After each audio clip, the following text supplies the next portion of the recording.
Murder charges and crime of violence against this woman, Isabella Guzman. She's accused of stabbing her mother 79 times.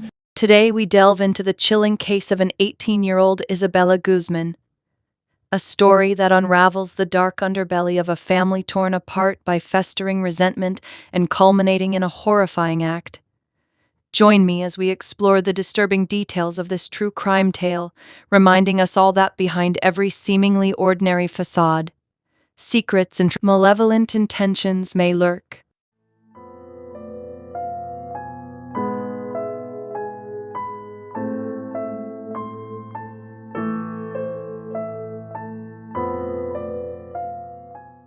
Isabella Guzman was born and raised in Aurora, Colorado with her two biological parents, Yunmi Hoy and Robert Guzman.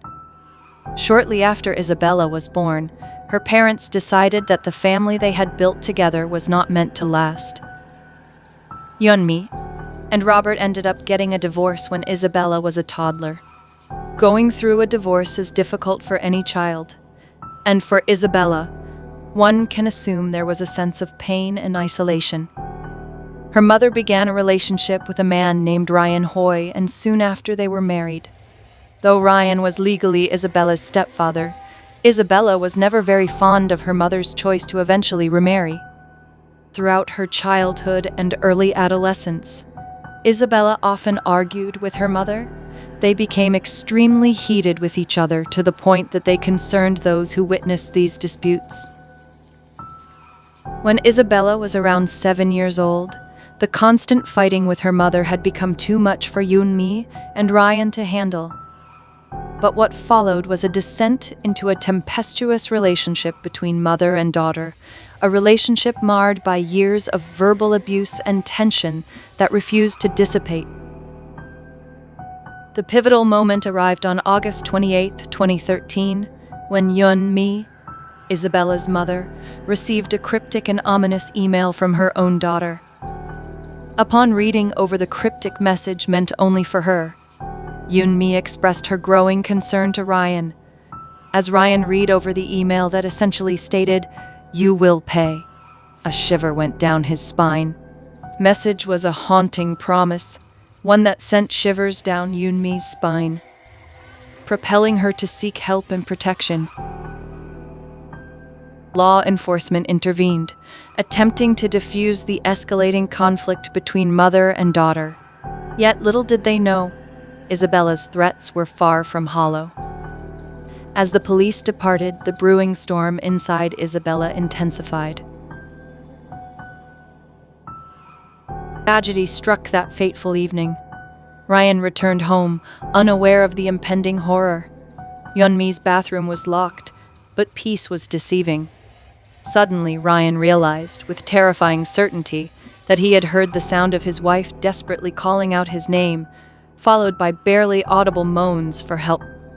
Ryan quickly jumped up from the dining room table and rushed upstairs as fast as he could. A thumping sound echoed, followed by chilling screams. Ryan tried as hard as he could to push his way in. Despite his efforts, he couldn't make the door budge more than an inch or so, before it was pushed back against him with an insane amount of force. Ryan dialed 911 as he listened to the helpless screams coming from the upstairs bathroom. Once connected with an operator, Ryan expressed that he believed that his wife was being attacked, and not just by anyone, but by his own stepdaughter. As he approached the bathroom once more, he heard Yunmi croak out in a barely audible voice, and then the bathroom door opened. Standing over the body of her lifeless mother, Isabella emerged from the room with a knife in her hand and blood pooling at her feet. With the knife pointed downward in her right hand, Isabella said nothing, and that she stared straight ahead and walked right past Ryan. A scene of unspeakable violence awaited him. Blood-soaked linoleum, lifeless eyes, and an expression forever etched in terror. Isabella's brutal attack had left Yunmi's life extinguished, a symphony of 31 stabs and 48 slashes turning their home into a chilling tableau of death. Chaos followed as Ryan called for help, but it was too late. Isabella had vanished into the night, a specter of darkness leaving a trail of terror. A manhunt ensued, revealing a harrowing truth. Isabella's actions were not those of an ordinary criminal, but the manifestation of a troubled mind. Yet Isabella didn't stay hidden for long. After a 16-hour manhunt, she was seen walking out of a garage. 3 surrounding officers pull out their guns. Isabella was arrested swiftly and rather peacefully. As Isabella faced justice, her appearance belied her heinous act. A tear-streaked courtroom scene showcased her fleeting emotion, a stark contrast to the cold brutality she had inflicted.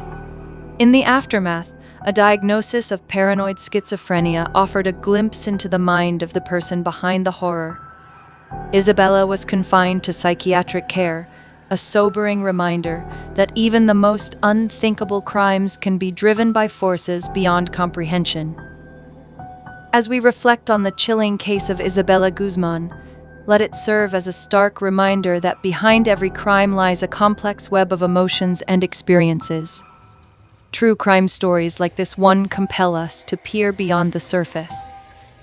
This story has surfaced on social media platforms, mainly on TikTok. It's a poignant reminder that even with seemingly innocent videos, there may be hidden truths waiting to be unveiled.